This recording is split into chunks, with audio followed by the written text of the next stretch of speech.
Hi, I'm Rob from HopZine.com. Thanks for joining me for another video beer review.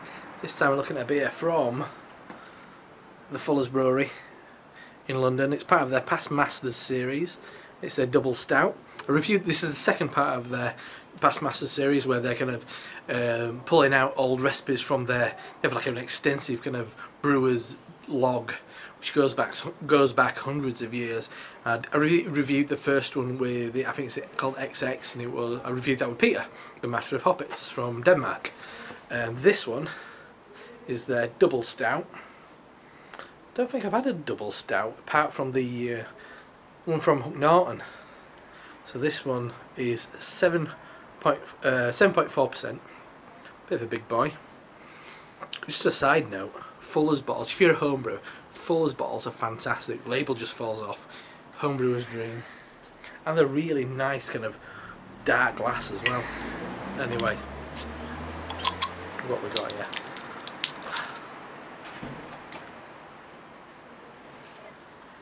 Yeah, I've watched the review that Simon and the Real Ale Guide and Peter did of this. Surprisingly, it's not as thick as I were expecting coming out of the bottle. Colour wise, I wouldn't say black, but very, very, very dark brown. As close as black you can get to, but without being black. The head, like a mid-brown, kind of like a maybe slightly dark tan colour. Really nice and creamy, really tight head.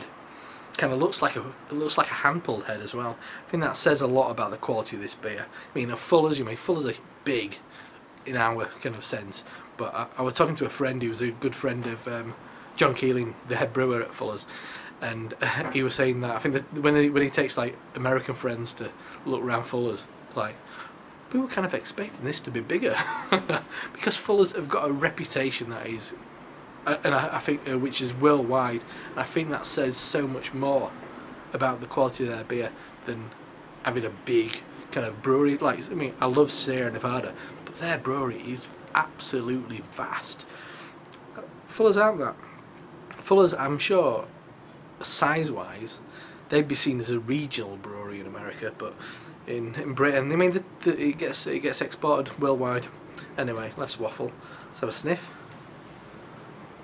Ooh, lovely. Quite woody, oaky. That's lovely.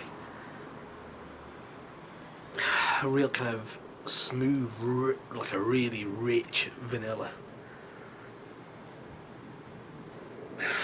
Yeah, a bit of a kind of like a well-worn leather in there as well. Just a hint, but maybe kind of like I'm thinking of barbecues with this. It's not charcoaly, it's just like slightly burnt meat or something. It's a really luxurious aroma of kind of, yeah, a bit of smoke in there, I guess that's it, that kind of charcoaly smoke, and this really lush vanilla. I'm thinking of kind of smoked sausages in a way.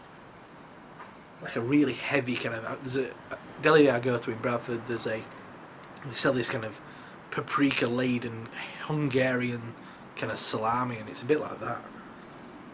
But really, it's a combination of all these things. It's a beautiful smelling beer. Oh, I could smell that all day. 4 minutes in and I'm starting to taste it anyway. Cheers.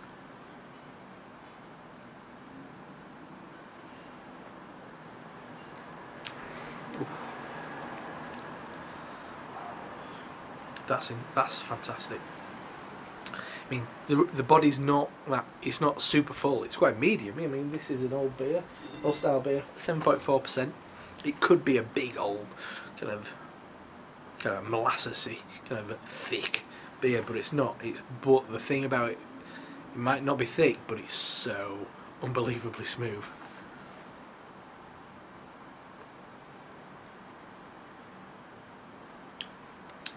Flavours.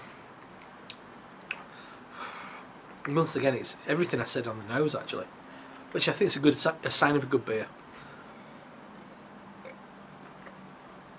Initial flavours, kind of like dark treacle, some, maybe a bit of tobacco in there, a bit of like pipe tobacco, some really kind of intense dark chocolate. Oh yeah, and loads of really nice aromatic coffee quality. We're just coming off then as I was talking.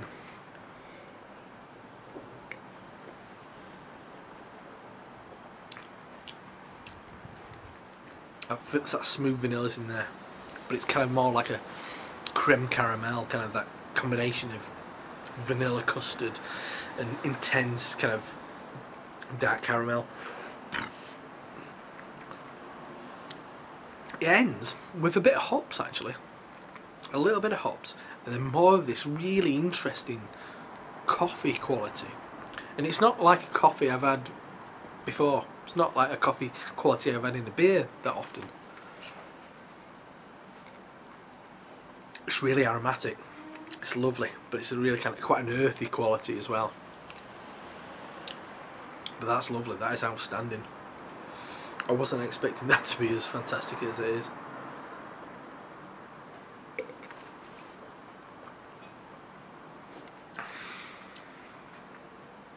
Yeah, that is really good.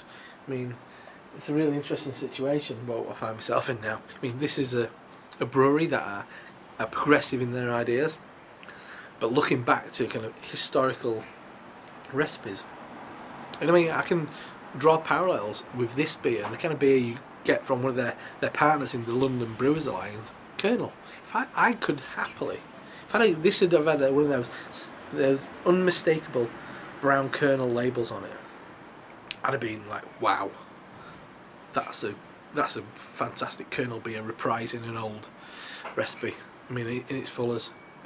I mean, and they in this country they're classed as a big brewery. But that's an absolute corker. That's really impressed me.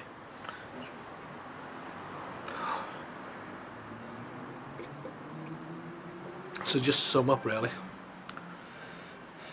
The nose, big, lush, smoky, coffee.